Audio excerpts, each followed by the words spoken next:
E aí pessoal, tudo bem? Eu sou a Carla Larissa e este é o nosso canal Coisas de Arquitetura e Urbanismo. Vamos continuar nossa viagem falando sobre a história da arquitetura. Quem perdeu o primeiro vídeo, corre lá no canal, assiste rapidinho e vem pra cá. Hoje nós vamos falar sobre o Império Persa. Bom, o Império Persa ficava onde hoje é o atual Irã. Na verdade, naquela região tinham vários povos pequenininhos ali, vários grupos de povos. E até que, através de guerras, não foi nada fácil não, através de guerras, eles se uniram e formaram um império que ficou denominado de Império Persa. Esse império é chamado por alguns também como Império Medo-Persa. Isso porque tinham vários grupos ali, e um desses grupos de maior destaque era o Persa, que deu o nome ao império, e os Como os medos também eram importantes, alguns denominaram de Medo-Persa, mas é mais conhecido como Império Persa. Bom, o Império Persa, ele ficou conhecido como Império porque ele foi muito grande. Isso se deu através de lutas, de guerras, de batalhas. Eles iam lá e conquistavam povos e iam agregando aqueles povos para si. Uma característica inédita do Império Persa é que eles conquistavam novas regiões, novos povos, e estes podiam continuar sua vida praticamente meio que normal, como se nada tivesse acontecido, mais ou menos. É porque eles não impunham a religião nem a cultura para que esses povos pudessem seguir. Isso era uma coisa inédita para a época, porque todo mundo que conquistava alguém impunha sua religião, sua cultura para que essas pessoas pudessem seguir como se fosse um deles.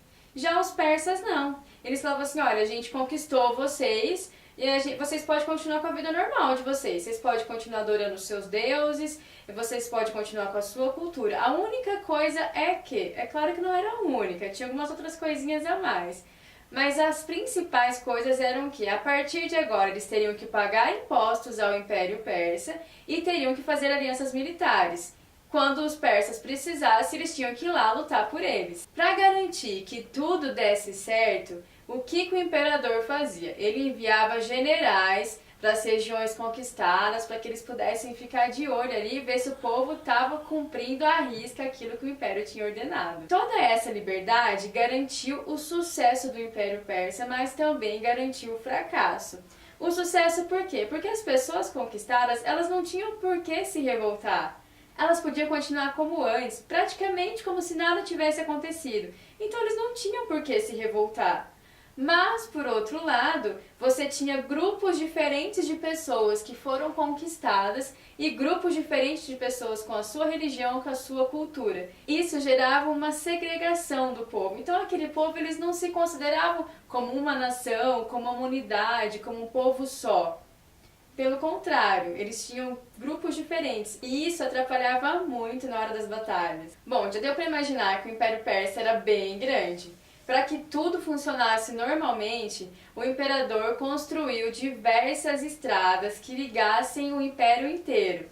Eram mais de 2.500 quilômetros de estrada. Isso mostra a extensão de todo o império. O comércio desse povo, a princípio, era mais artesanal, porque o solo do Irã, ele é até hoje naturalmente pouco fértil, então eles não tinham muito cultivo de agricultura ali por conta disso.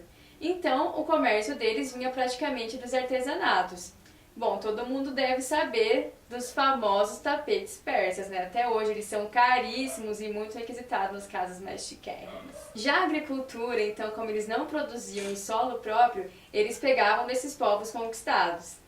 Já a arquitetura do Império Persa, como os outros, era sempre templos, palácios, prédios públicos e jardins que eram influência da Babilônia.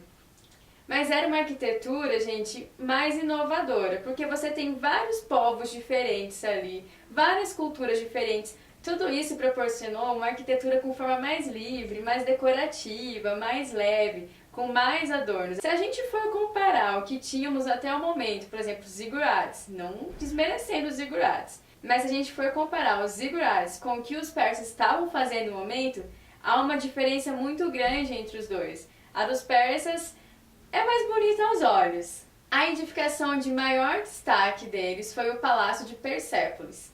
O Palácio de Persépolis, que ficava na cidade de Persépolis, ele levou cerca de 60 anos para ser construído. Começou com Dário I e terminou com Artaxerxes I.